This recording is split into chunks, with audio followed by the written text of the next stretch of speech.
They said no one could disappear from LA County Jail without help. Not from one of the most watched detention centers in America. But one morning, a head count revealed something impossible. A prisoner was gone, and every single locked door was still sealed. There were no broken bars, no alarms were tripped, and there were no witnesses. What investigators discovered next didn't just expose an incredible escape attempt. It raised a question that still follows the jail to this day. Was this a massive failure of security, or was it proof that someone on the inside actually wanted him to vanish? This is the story of LA County Jail and the shocking mystery hidden behind its walls. Make sure to subscribe so you don't miss what we uncover next.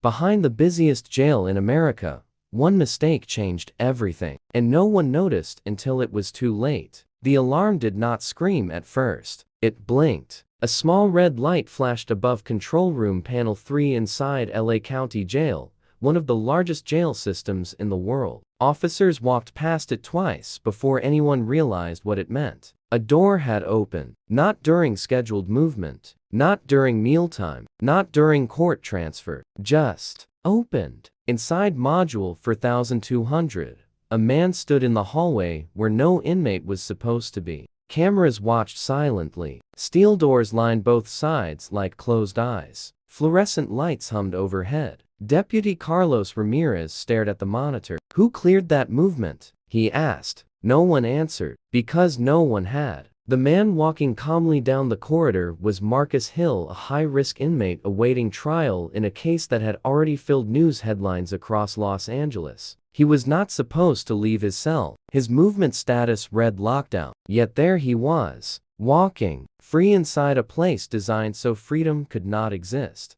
He stopped beneath the camera and looked directly into it. Then he smiled. And that was the moment officers realized something inside LA County Jail had gone terribly wrong. But the real shock wasn't that Marcus Hill had left his cell. It was what investigators would discover hours later, a discovery that would raise a question no one wanted to ask. Was the escape an accident, or did someone inside help him? 3 months earlier, Los Angeles woke to another busy Monday morning. Traffic crawled across freeways. Helicopters hovered above downtown. Sirens blended into the city's normal noise. At the center of it all stood the massive concrete complex of LA County Jail, a place many people passed every day without thinking about what happened inside. Thousands of inmates moved through its doors each year. Some stayed days. Some waited years. Some never left the system the same. Deputy Carlos Ramirez had worked there for 9 years. He knew the sounds of the jail better than his own neighborhood metal doors slamming,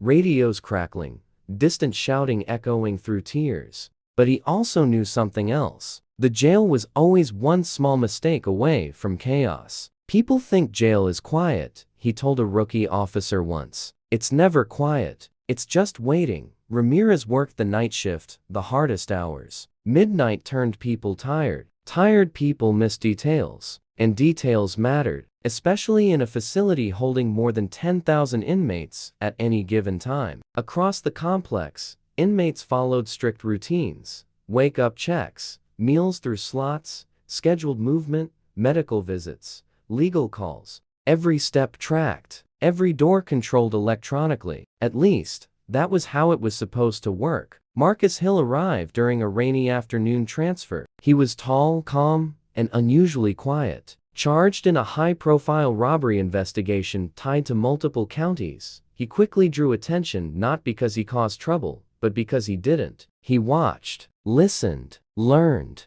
Deputies noticed he asked careful questions. How long do doors stay open during count? Which days are court transports busiest? What happens if the system goes down? Most inmates complained or argued. Marcus studied. Deputy Ramirez remembered their first conversation. "You planning something?" Ramirez joked through the bars. Marcus smiled slightly. "Just trying to understand where I am." It sounded harmless. But later, Ramirez would replay that moment again and again. Because Marcus wasn't trying to understand the jail. He was mapping it. Life inside LA County Jail moved like clockwork until it didn't. Overcrowding created constant pressure. Units filled faster than staff could rotate them. Deputies worked overtime. Equipment aged faster than budgets allowed repairs. Computer systems sometimes froze. Doors occasionally delayed. Nothing dangerous. Just small problems everyone learned to live with. Then the maintenance logs began showing strange entries. Door resets at odd hours. Camera reboots without scheduled updates. Access requests canceled seconds after approval. At first, supervisors blamed software glitches. The system was old. Things happened. But Officer Dana Kim noticed a pattern. Every glitch happened near Module 4200. And every glitch happened during Marcus Hill's housing period. She reported it. The note disappeared into paperwork. No immediate action followed. Inside the jail, routine swallowed concern. Meanwhile, Marcus built quiet relationships. He helped translate paperwork for inmates who struggled with English. He shared books. He avoided fights. Deputies described him as respectful, predictable, safe, which made him invisible. And invisibility inside jail could be more powerful than fear. 2 weeks before the alarm incident, a power fluctuation shut down part of the electronic door system for 8 seconds. Backup generators activated instantly. No one escaped. No one moved. The incident was logged and forgotten, except Marcus had been awake and watching. Security later discovered he had timed the delay almost perfectly using meal deliveries and guard rotations. But no one knew that yet. Instead, officers noticed something else. Marcus stopped asking questions. He became quieter, calmer, as if he already had the answers he needed. On the night everything changed, staffing levels were lower than usual. 2 deputies called in sick. Another unit required emergency medical attention. Control room operators monitored hundreds of doors at once.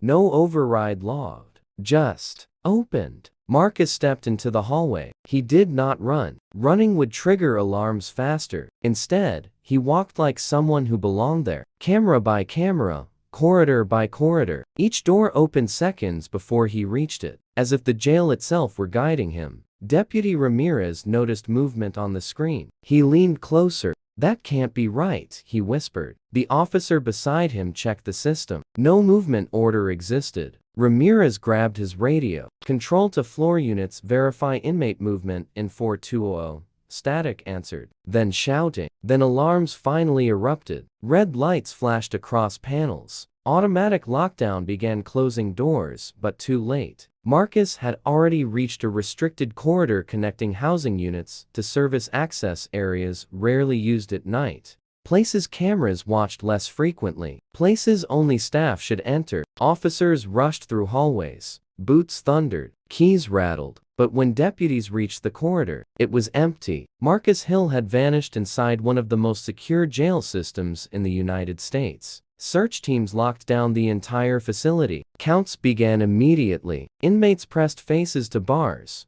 whispering rumors spreading faster than official information. Some believed it was a drill. Others believed a riot was coming. Helicopters circled above downtown Los Angeles before sunrise. Supervisors reviewed camera footage frame by frame. That's when investigators saw something impossible. Each door Marcus passed opened seconds before he arrived. Not forced, not broken, authorized. Someone or something inside the system had cleared his path. And then Officer Dana Kim noticed another detail. Just before the first door opened, a staff login appeared on the control system. A valid deputy credential, active for only 14 seconds, then erased. The login belonged to an officer who wasn't even scheduled to work that night. The control room fell silent. Because that meant only one thing. Marcus Hill had not escaped alone. Someone on the inside had helped him. But as investigators prepared to question staff, a new report came over the radio, one that changed the entire case. A maintenance worker checking an unused service stairwell had found something hidden behind a locked panel. A deputy identification badge, bent, scratched, and covered in dust. The badge belonged to an officer reported missing just hours earlier. And suddenly, the question was no longer how Marcus escaped. The question became far more terrifying. Had the escape been planned, or was someone inside the jail now in danger? The jail had never felt so loud. Even during a full lockdown, LA County Jail vibrated with the chaotic symphony of noise. Metal doors slammed shut, radios crackled with overlapping commands, and boots echoed through corridors that usually moved with a controlled, deliberate slowness. But underneath all that chaos, there was something far worse, something you could feel in the air. Fear, not the usual fear of inmates, but the chilling fear of the unknown. Deputy Carlos Ramirez stood just outside the service stairwell where the badge had been found. Yellow tape stretched across the entrance, a stark warning. Inside, investigators in sterile white suits photographed every inch of the narrow concrete space. The badge itself, now sealed inside an evidence bag, was the center of it all. Ramirez stared at the stairwell door, his jaw tight. He wouldn't just disappear, he said, more to himself than anyone else.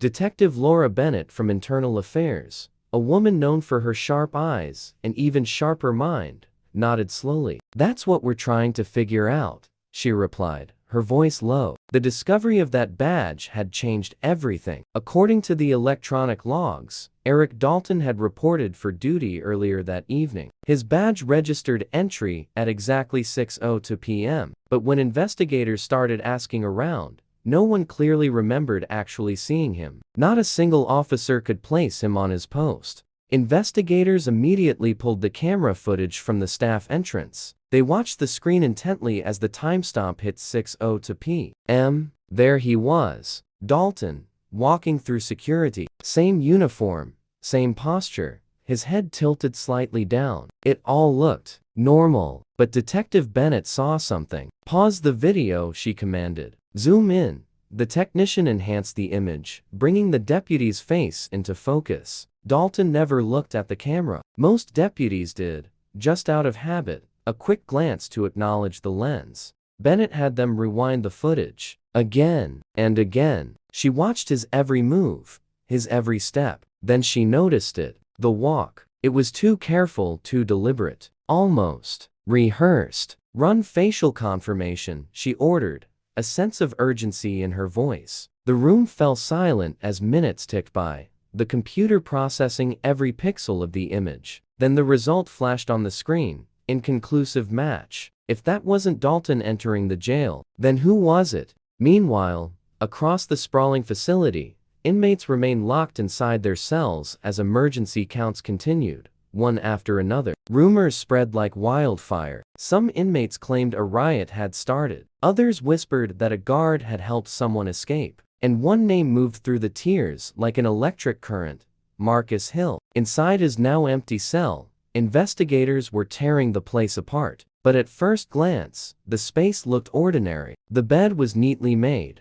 books were stacked, and legal papers were organized in a small pile. Too organized. Detective Bennett picked up the documents and began flipping through them. Court dates, case files, legal motions, and maps. She stopped. Maps? They weren't street maps of Los Angeles. They were intricate, hand-drawn sketches of the jail itself. Hallways, door locations, even camera angles were meticulously noted. Marcus had been recreating parts of the jail from memory, every line careful, every measurement precise. Ramirez felt a chill run down his spine. He was planning this the whole time, but one drawing stood out more than all the rest. It was a detailed sketch of a service corridor, the very one leading to the stairwell where Dalton's badge had been found. And beside it, a single word written in small, neat letters: access. By sunrise, news helicopters hovered over downtown Los Angeles like vultures. Breaking news alerts flashed across every television screen and smartphone. High-risk inmate escapes LA County Jail. Reporters swarmed the security gates, shouting questions. Officials released only limited information, trying to prevent widespread panic. But internally, the investigators were facing a much deeper, more terrifying problem. There was still no physical evidence that Marcus Hill had actually left the building. Every exterior exit showed no breach. No alarms had been triggered. No doors had been forced. Which meant there was only one possibility left.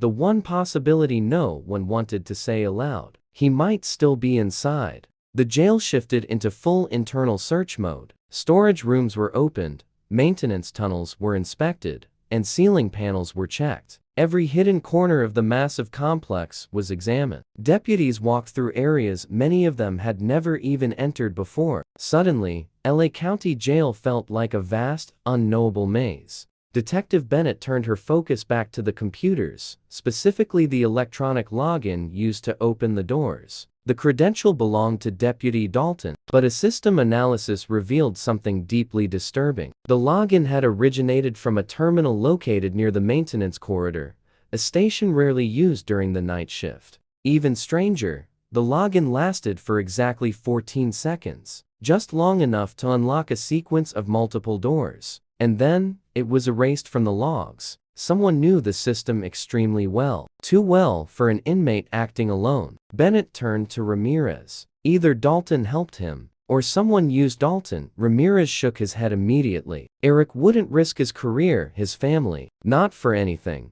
Hours later, another discovery. A janitor reported a damaged ceiling panel in an unused storage room near Module 4200. Deputies brought in a ladder and climbed up. Above the ceiling, a narrow maintenance crawlspace stretched into the darkness, filled with thick cables and years of dust. Their flashlights cut through the gloom, revealing fresh boot prints in the insulation. Someone had moved through there recently. Following the trail, the officers crawled carefully forward until the space opened up above the service stairwell, directly above the exact spot where Dalton's badge had been found. Marcus hadn't just walked out. He had climbed. He had moved through the very bones of the building. The realization was stunning. He understood structural weaknesses no inmate should ever know. But then they saw something else. Wedged between a bundle of cables, a folded piece of paper. Detective Bennett opened it carefully. Inside was a schedule. Deputy rotations, shift changes, even security camera blind spots marked in red ink. This was information only staff could access. Ramirez whispered, his voice barely audible.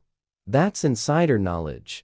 The investigation had just turned much darker. This was no spontaneous escape. It was coordinated, planned, and supported from the inside. The question was no longer if Marcus had help. It was who else was involved. Late that evening, investigators were digging into Dalton's personal life. They checked his financials, his disciplinary record, his family history. There were no red flags, no debt, no problems at work. He was a stable family man. Nothing suggested he was capable of betrayal. Until they checked his phone activity. His last outgoing call had been made 3 nights before the escape, to an unknown number of burner phone. The call lasted 4 minutes. Location data placed Dalton near the jail's parking structure at the time of the call. Detectives quickly traced nearby security cameras. They found a grainy video showing Dalton speaking with someone beside a parked car. The second person's face was hidden beneath a hood,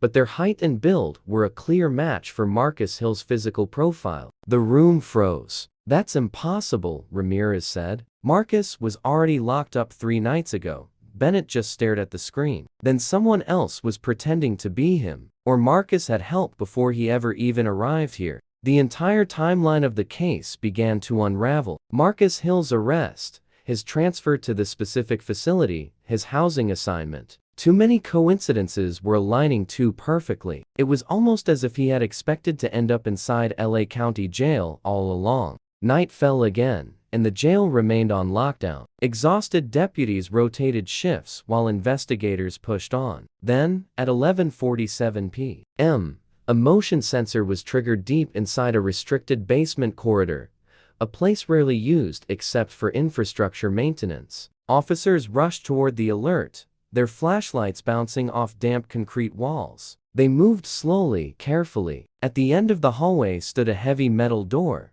slightly ajar. Ramirez pushed it wider. Inside was a small utility room. It was empty, except for a maintenance uniform, folded neatly on the floor, and beside it, a pair of deputy handcuffs, unlocked. The room showed signs someone had been there just moments before. The dust on the floor was disturbed, and a half-full water bottle sat on a crate. Marcus had been hiding inside the jail the entire time, but he was gone again. A large ventilation grate hung open near the ceiling. Beyond it, another dark passage stretched away, leading toward older sections of the facility scheduled for renovation. Ramirez looked at Bennett, his face grim. "He's moving faster than we are." Before anyone could respond, a radio call burst through the silence. "Control to all units, possible perimeter breach detected." Every officer froze. If Marcus reached the outer service tunnels, he might have finally found a way out. Sirens activated across the complex. External teams rushed to seal every possible exit. Helicopters returned to the sky. But as deputies ran toward the reported breach, Control sent another message, one that made Ramirez stop cold. "Correction breach location unclear. System cameras are offline in Sector D, offline." Again, someone was still controlling the system from the inside. And somewhere within the concrete maze of LA County Jail, Marcus Hill, or whoever was helping him, had just taken the next critical step toward freedom. As Ramirez sprinted down the corridor, one terrifying thought echoed in his mind. If the cameras were blind, what else inside the jail could no longer see the truth? The alarm ripped through the silence at 2:13 a.m. It wasn't loud at first, just one sharp buzz, then another, and then the entire world screamed. Flashing red lights painted streaks across the cold concrete halls of LA County Jail. Heavy metal doors slammed shut, one after another, like a cascade of falling dominoes. Deputies thundered through the corridors, their boots striking the floor so hard the sound echoed through every tier. Inside cell block 4700, inmates were instantly awake. Some shouted, some laughed, and some stayed perfectly still, their eyes wide in the strobing darkness. They were the ones who knew. They already understood what this meant. Someone had made a move. And this time, it wasn't just another fight. This was an escape. 3 hours earlier, Deputy Elena Ramirez sat alone in the control room,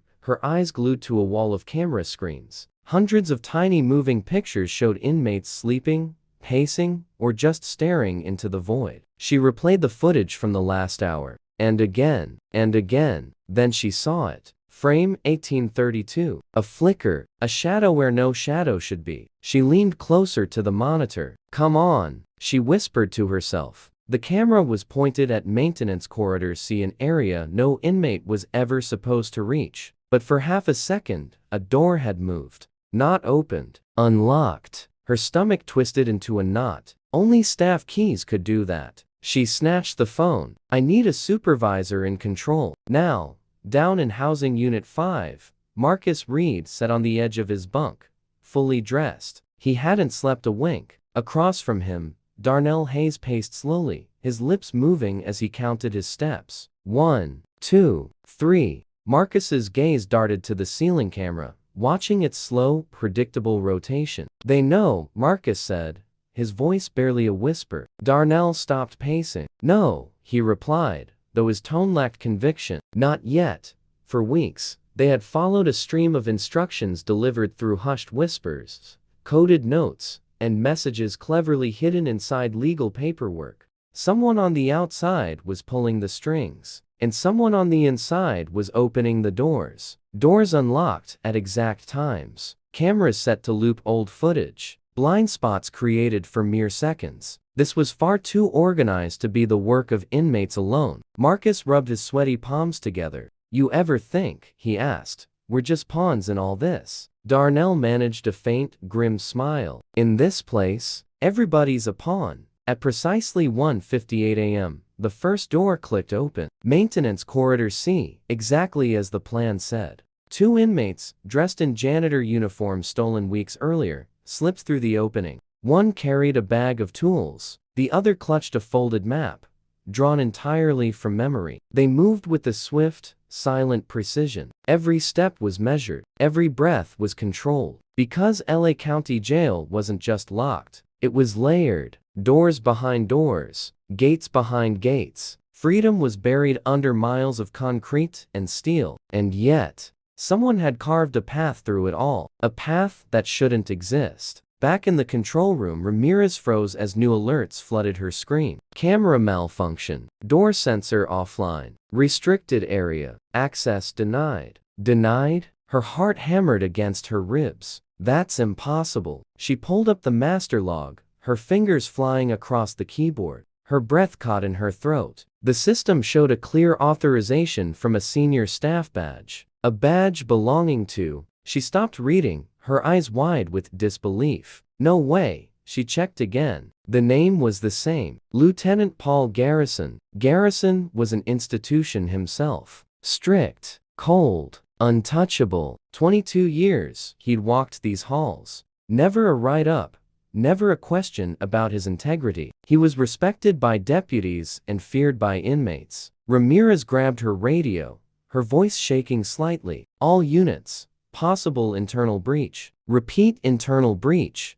The only reply was a burst of static. Then, the chaos began. In the depths of Maintenance Corridor C, Marcus and Darnell reached the final security door. Beyond it lay the transport garage. And beyond that, the outside world. Marcus's hands were shaking uncontrollably. We're really doing this. Darnell swiped the stolen keycard. The indicator light turned yellow. Processing. For a moment that felt like an eternity, nothing happened. Then it turned green. The heavy lock clicked open. A sliver of cold night air slipped through the crack, carrying the scent of freedom. Marcus let out a quiet, shaky laugh, disbelief washing over him. After all these years. But Darnell didn't move. He stood frozen, staring into the oppressive darkness ahead. Something felt wrong. This was all too easy. Above them, unseen, a single camera turned. Its red light blinked. It wasn't watching. It was recording. Not a loop.